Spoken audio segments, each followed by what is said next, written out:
Bonjour Isabelle, est-ce que tu peux te présenter et présenter ton entreprise? Oui, bien sûr. Bonjour. Je m'appelle Isabelle Cerruti.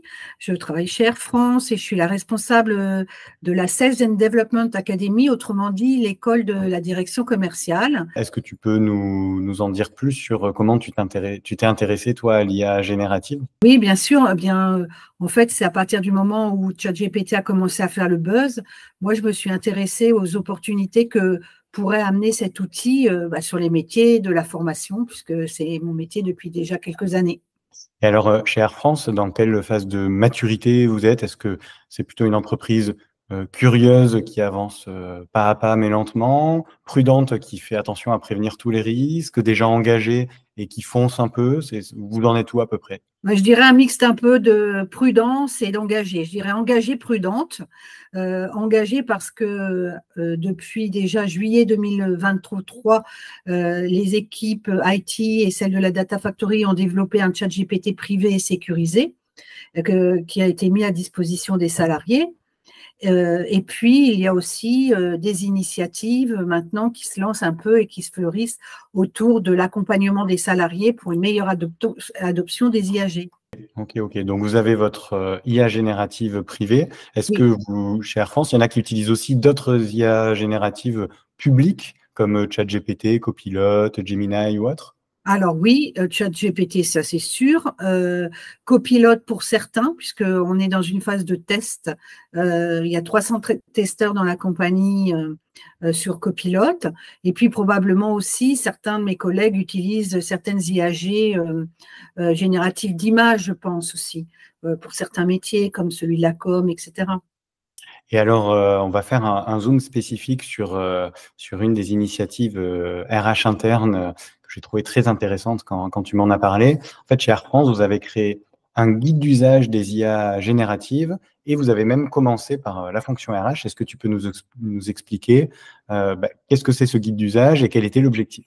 Tout simplement, on a commencé par réfléchir en fait un guide d'usage qui prendrait la forme d'un tutoriel qu'on a fait. Le premier qu'on a fait, c'est pour les RH parce que on trouvait que c'était bien qu'ils soient un peu à l'avant-garde, puisque dans leur métier aussi, ça fait partie de l'accompagnement des salariés.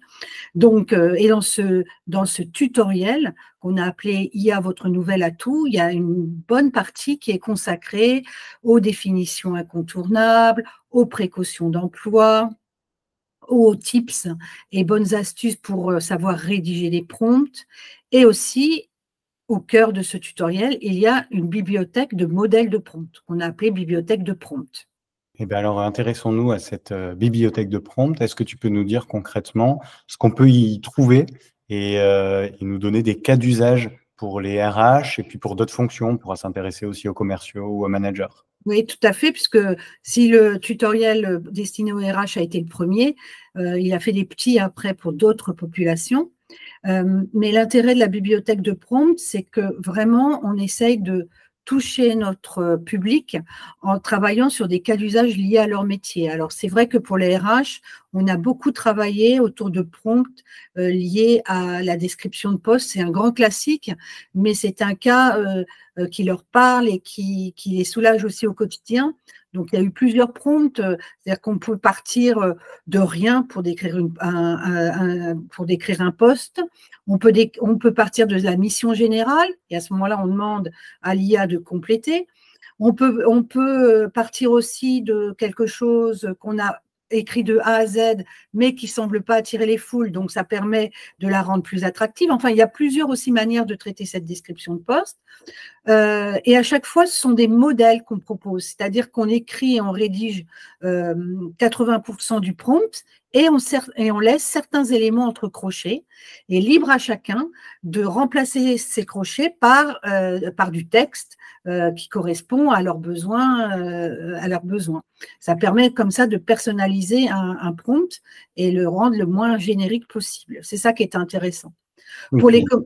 voilà. Et pour les commerciaux, alors, autre sujet, autre population, là, on a fait un lot de prompts qui tournaient autour de la préparation de visite, ou comment je peux être aidée par l'IA pour préparer une visite, sur la connaissance du client, etc.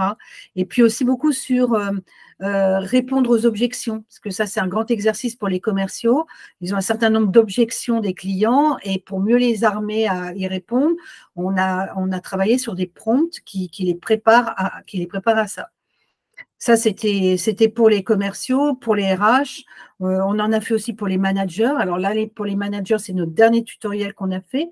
Du coup, il offre une palette un peu plus large. Hein. Ça va de l'aide à faire un benchmark, à préparer un événement, à travailler sur une structure budgétaire d'un projet. Enfin, on a fait 12 ou 13 prompts assez différents et qui couvrent quand même une large palette de besoins. Ok, ouais, donc vous pré-mâchez pour les différentes fonctions après avoir commencé par vous sur des cas d'usage du quotidien. Très précis. D'ailleurs, on ne travaille jamais seul, hein, Pierre, hein, jamais. Les prompts, alors, même si on est un peu créatif, mais on ne peut rien faire sans un représentant du terrain, soit un commercial, soit un RH, etc., qui nous guide, avec qui on travaille, ou alors on travaille à partir d'ateliers d'idéation pour faire émerger les cas d'usage. Mais en tout cas, on n'est jamais seul et c'est toujours l'apport du terrain qui est très, très important pour nous permettre de travailler et de rédiger ces modèles de prompt. Ouais, vous Jamais seul. L'utilisateur final, le métier final dès le début pour être sûr que ça réponde vraiment à ces enjeux. Exactement. C'est un grand classique, hein, mais il faut vraiment le faire. Oui, mais c'est bien d'en parler parce que ça évite que ce soit trop théorique et descendant. Et sinon, ça incite pas à l'action si on tombe à côté des vraies priorités des métiers. Et franchement, j'étais un peu dubitative dans l'organisation de ces ateliers de génération d'idées pour des prompts. Et en fait, ça a toujours très, très bien marché. Et les gens ont beaucoup d'idées. Alors, il y a des choses un peu plus folkloriques ou anecdotiques. Mais franchement, on est arrivé à couvrir beaucoup de besoins, même si ça paraissait pas tout à fait facile dès le départ, mais finalement, à force de travailler, on arrive et voilà. Et à chaque fois, ce sont des aides, hein, tu le sais bien, c'est pas une baguette magique, hein, il n'y a rien de magique là-dedans, mais ce sont des aides pour gagner du temps, pour déclencher une réflexion, c'est quelque chose, c'est comme ça qu'on le promeut, cet outil. Voilà, c'est vraiment une aide, considéré comme une aide. Très intéressant. Et alors, pour les managers, tu as dit que c'était un petit peu plus large, parce qu'en fait, le métier de manager, ils ont beaucoup de responsabilités et de casquettes. Tu peux nous en parler, nous donner un petit peu plus de détails? Alors, du coup, comme il y avait beaucoup de cas d'usage, et puis qu'on arrivait au 5e, donc on était tutoriel qu'on développait, donc on était un peu plus rodé. Donc, du coup, c'est celui qui a la bibliothèque de prompt la mieux classée, la mieux organisée. Et en fait, on est parti, c'est ça qui est intéressant, on est parti sur les 6 domaines de compétences qui font partie du référentiel de compétences de la compagnie. Alors, c'est les 6 domaines de compétences, ça peut être faire grandir, donner du sens, etc. Et au lieu de mettre les prompts un petit peu de façon aléatoire, on les a classés derrière chacun des domaines de prompt. Et donc, du coup, on a une logique de classement qui est assez visible, qui est appréciée, puisque les 6 domaines de compétences, nos managers les connaissent, donc ils sont pas égarés, quoi. Ça reste dans la continuité de ce qu'ils connaissent, et on a rangé les prompts derrière en les affichant juste dans les vignettes, quoi. Et donc ils cliquent dessus et ils ont tout de suite accès à ces modèles de prompts. Donc toujours la même chose, quasiment rédigé à 100% et le reste entre crochets pour qu'ils personnalisent au moment d'envoyer la question. Donc dans la partie je veux faire grandir mon équipe, je clique et puis j'ai déjà quelques exemples. Oui, ça peut être préparer un entretien d'évaluation, préparer, je ne sais pas, rechercher un programme de formation, etc., etc. Ça peut être ce genre de choses. Mais voilà, c'est déjà catégorisé. Et donc là, ces tutoriels et ces bibliothèques de prompts, quelle place ils occupent dans la transformation plus globale, dans la transformation IA de l'entreprise aujourd'hui? Pour l'instant, c'est assez récent, donc c'est un peu tôt pour le dire. Mais ce qui est sûr, c'est que il faut considérer, faut être assez humble par rapport à ça et considérer tous ces tutos avec leur bibliothèque de prompt comme un des leviers. Et à mettre dans une stratégie beaucoup plus large, mais c'est un levier qu'on peut utiliser parce que je pense que le sujet est suffisamment important et peut paraître complexe, où toutes les bonnes initiatives finalement sont bonnes à prendre. Et je pense qu'il faut effectivement les croiser, ces initiatives, promouvoir. Maintenant, il nous manque, le maillon qui nous manque, c'est comment mieux les promouvoir, ces tutoriels. C'est pour ça que l'idée de construire un réseau d'ambassadeurs en disant, ben voilà, on a des tutoriels qui expliquent bien et qui permettent finalement de se lancer. Une fois qu'on est lancé, après, on peut s'en passer. Mais c'est vraiment guider les premiers pas. Et ben voilà, c'est ça. On aimerait qu'ils aient un rôle plus important. Et je pense que maintenant, il va falloir les promouvoir plus et générer de la diffusion plus large avec un réseau d'ambassadeurs, par exemple. Ok, ok, ok. Et après cette étape-là, quand ils seront un peu plus diffusés, est-ce que la prochaine étape, c'est quoi? C'est d'itérer sur les premiers guides, c'est d'en créer pour les autres métiers Ouais, bah, que vous avez les deux, je pense. Les deux, franchement, je pense. Parce que une bibliothèque de prompt, pour que ça marche, il faut qu'elle soit vivante. Si c'est toujours la même chose qu'on propose, hein, c'est un peu comme la bibliothèque municipale. Elle doit s'enrichir de nouveaux livres pour attirer des lecteurs. Bon, bah, là, c'est un peu pareil. Donc là, ça, c'est sûr. Et puis oui, on en refera d'autres. Moi, j'ai travaillé aussi avec la communauté des assistantes de direction de la compagnie. Elles sont une petite centaine, et on s'est aperçu que pour cette population-là, il y avait aussi des cas d'usage qui étaient assez précis. Et c'était pas prévu, mais on va en faire un pour elle parce que c'est suffisamment riche. Et c'est pareil. Et ce qui séduit les gens, c'est qu'ils ont un tuto avec leur cas d'usage, pas du voisin, mais les leurs. Et c'est ça qui est bien. Et comme à chaque fois, finalement, on duplique le tutoriel et on ne change que la partie centrale, le cœur, qui est la bibliothèque de prompt, voilà. Puis peut-être qu'un jour, ça sera sur le même outil avec autant de tiroirs que de populations concernées par cette prompt. Je ne sais pas encore comment ça va devenir, mais pour répondre à ta question, je pense qu'il y a les deux. Il faut enrichir et puis continuer parce qu'on n'a jamais fini avec la diffusion, jamais.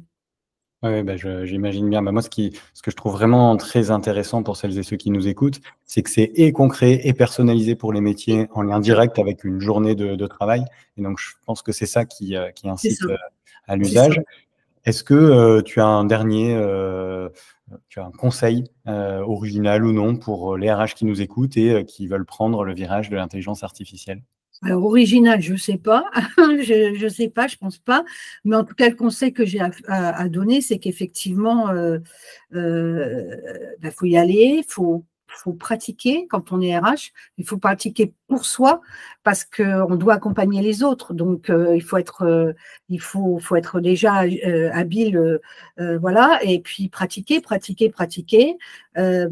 et mon conseil toujours que je dis, c'est rien n'empêche au départ de pratiquer ce genre d'outils, même sur des cas d'usage qui ne sont pas forcément professionnels à la base, qui peuvent être personnels.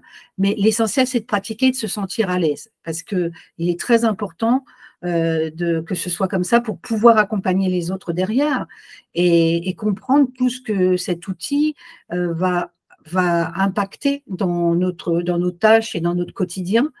Et quand on est RH, je pense que c'est très important de comprendre tous ces impacts et les nouveaux métiers que peut-être probablement ça générera dans le futur si c'est pas déjà tout de suite. On pratique pour En apprendre et filière, pour être exemplaire et légitime. voilà, exemplaire, voilà, c'est le mot que je cherchais. Il y a une certaine exemplarité parce que franchement, les RH ont un rôle majeur à jouer dans cette histoire. Donc, effectivement, exemplaire. Mais Ok. voilà, Eh ben, c'est ce que je dirais. notre mot de la fin. Merci beaucoup, Isabelle, Ben, pour c'est moi. le partage. Merci beaucoup. Au revoir.